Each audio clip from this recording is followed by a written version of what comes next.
Pak Ganjar mengatakan bahwa anggaran pertahanan kita sebaiknya naik 1-2%. Dan bahwa kita harus membangun industri pertahanan dalam negeri yang kita utamakan.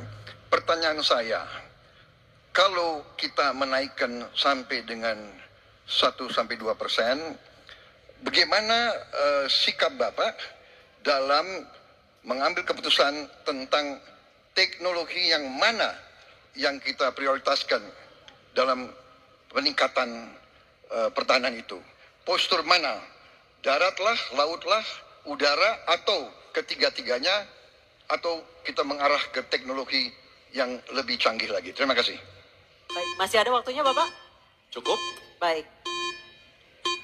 Kami persilakan Bapak Ganjar untuk menjawab pertanyaan dari Pak Prabowo. Waktu Anda 2 menit, silakan Bapak. Terima kasih. Mudah-mudahan saya didudukkan di tengah, memang agak mendinginkan dua kawan saya kiri kanan. Terima kasih Pak Prabowo. Mana pilihannya dari matra itu? Proporsional Pak. Tapi tidak ada serangan yang akan masuk melalui darat karena kita negara air pledging. Maka yang mesti diperkuat hari ini adalah laut. Prioritas. Laut, mereka butuh sonar Pak. Mereka butuh sensor-sensor Pak. Dan hari ini mereka menyampaikan kepada saya kebutuhan itu nomor 1 hari ini. Yang berikutnya tentu udara. Kenapa udara? Kami tidak bisa Pak. Dan saya senang kalau nanti Bapak dalam forum ini menjelaskan ide Bapak untuk memberi pesawat bekas. Kenapa ini menjadi penting? Kami tidak rela dengan statement Bapak tadi yang saya dukung Pak. Kasihan prajurit. Pak, kalau pilotnya itu mesti dilatih 3 tahun, pesawatnya bekas Pak. Dan dia harus datang lagi, pelatihan lagi Pak. Dengan resiko yang sangat tinggi, tentu itu sangat berbahaya. Maka peningkatan itu Pak, di awal saya sampaikan, kenapa pertumbuhan harus tinggi? Kenapa industri dalam negeri menjadi prioritas?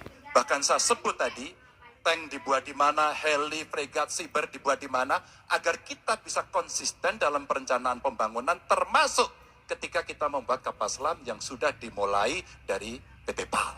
Yang kerjasamanya kalau tidak salah Bapak batalkan dengan Korea Selatan. Tolong Pak, kalau saya keliru, ini kesempatan Bapak untuk bisa menjelaskan dengan PT PAL yang kerjasama dengan Korea Selatan. Kapal selam. Pak Prabowo, jadi nanti itu. Ini nggak apa-apa kalau saya terima, sebenarnya debat sebenarnya seperti ini, kalau boleh tanya jawab langsung. Baik, silakan Bapak Ganjar, silakan. Oke. Silakan Pak, dilanjutkan, masih ada waktu. Masih ada waktu Pak Ganjar. Iya, ya karena sudah selesai. The stage is yours Pak, silakan. Baik, silakan Pak Prabowo, waktunya 1 menit. Baik, terima kasih Pak Ganjar. Kesempatan saya bisa menjawab. Jadi, alat perang itu usianya kurang lebih 25-30 tahun. Pesawat terbang, kapal perang, dan sebagainya. Jadi, bukan soal bekas dan tidak bekas, tapi usia pakai. Ya. Kemudahan. Jadi pesawat, umpamanya pesawat Mirage 2005, yang ada di Qatar, yang rencananya kita ingin akuisisi, itu usia pakainya masih 15 tahun, Pak. Dan teknologi ini mengarah kepada yang lebih canggih. Kita menunjukkan yang canggih, yang terbaru. Tapi kalau kita beli baru, datangnya Pak, baru 3 tahun, dan operasionalnya itu baru 7 tahun, Pak. Nah, sementara 3-7 tahun ini, kita perlu deterrent, kita perlu kemampuan.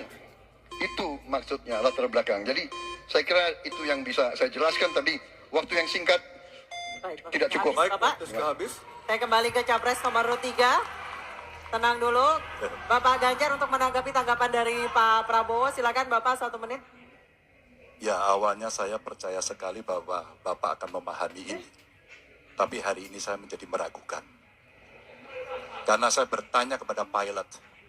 Saya bertanya kepada Angkatan Laut pada persoalan ini. Perencanaan pembangunan yang top down membuat seluruh matra hanya menerima saja. Kenapa ini saya sampaikan, Pak? Maka kalau kita bicara katakan bukan soal cerita bekasnya, buat kami tidak. Karena Yuwono Sudarsono pernah menolak itu, dan apa yang Bapak rencanakan hari ini ditunda. Apa artinya? Saya kira perencanaannya terlalu gegabah pada soal itu. Dan keseriusan itu tidak dimunculkan sama sekali pada pengelolaan industri pertahanan dalam negeri. Di mana PT PAL kemudian hari ini sudah mendapatkan hutang dan kemudian dia tidak bisa melaksanakan apapun pada soal itu. Maka ini menjadi catatan, tapi saya berterima kasih karena Pak Prabowo menjelaskan itu. Dan mudah-mudahan masyarakat menjadi jelas posisinya. Baik, waktunya. Baik, terima kasih Pak Ganjar, Pak Prabowo, dan Pak Anies. Kita berikan aplaus yang meriah untuk